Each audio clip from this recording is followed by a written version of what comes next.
Hi, my name is Stephanie McKay with Safeguard Insurance. Today I wanted to discuss the different types of cost associated with your marketplace healthcare plan. So the first one up is your premium. Your premium is the amount that is paid for your insurance policy.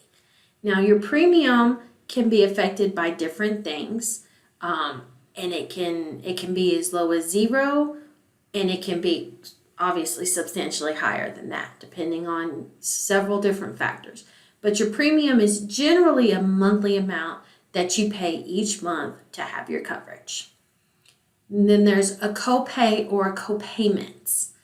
That is a fixed amount for covered services paid by you, the patient, to the provider, your doctor, for the services generally before you receive the services. Now that doesn't always have to pay the copay in advance, but generally you do pay the copay in advance.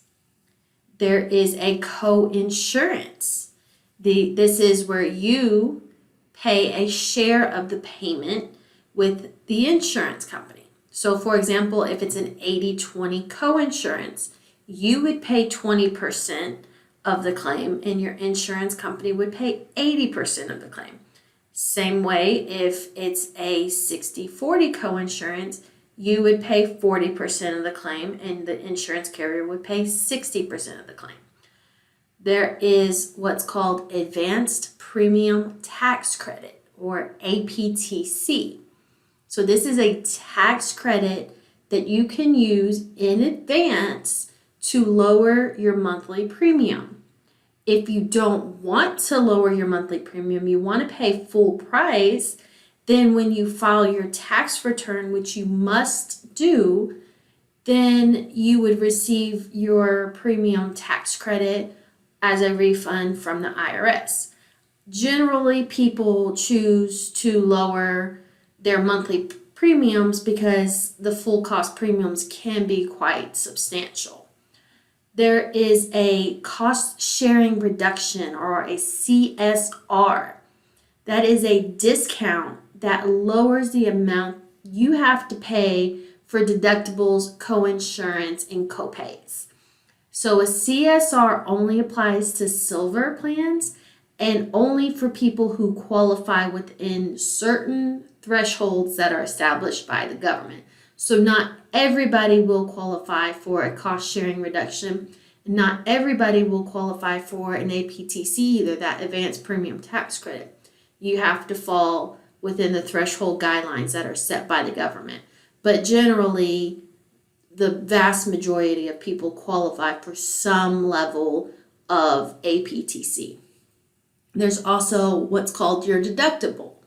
So the deductible is the amount that you pay out of pocket for your services before the insurance company will provide any assistance for expenses. So if you have $1,000 deductible, that means you have to pay $1,000 out before the insurance carrier will step in and assist. You've got a maximum out of pocket. So your maximum out of pocket is generally the maximum, it says it right there in the name, of what you have to spend for your services in a year. After you spend that amount for deductibles, co-payments, and co-insurances for generally in-network services and care, then that means your health plan will pay 100% of the cost after that.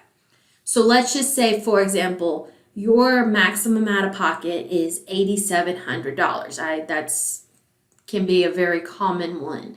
And you need some kind of major life-saving surgery like a stent, multiple stents put in, a bypass surgery. Once you reach $8,700, even if the charge for that is $100,000, your maximum out of pocket is $8,700. That's your obligation. Your insurance carrier would have to pay whatever that remaining amount is. There's also a health savings account that's really called an HSA a lot of times. You can tack that on with a high deductible plan on marketplace plans for certain plans that qualify as eligible. And you can put money into a bank account that is tax-free.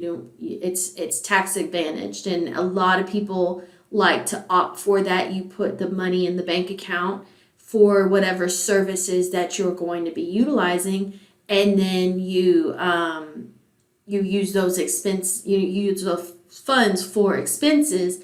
And when you do that, you get a form when it's tax time that you take off your taxes, and it is tax advantage. So some people like to do that, especially if it's something you're spending out anyway. You might as well have the option, if you need or want to, of lowering your tax obligation.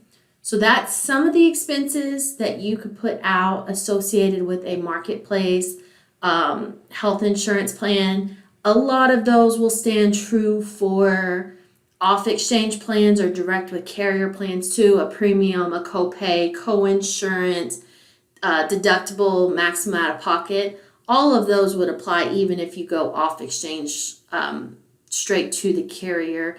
The only difference there is that you would not have the option for the advanced premium tax credit, the APTC, or the cost sharing reductions. So like and follow for more content, and we'll see you next time.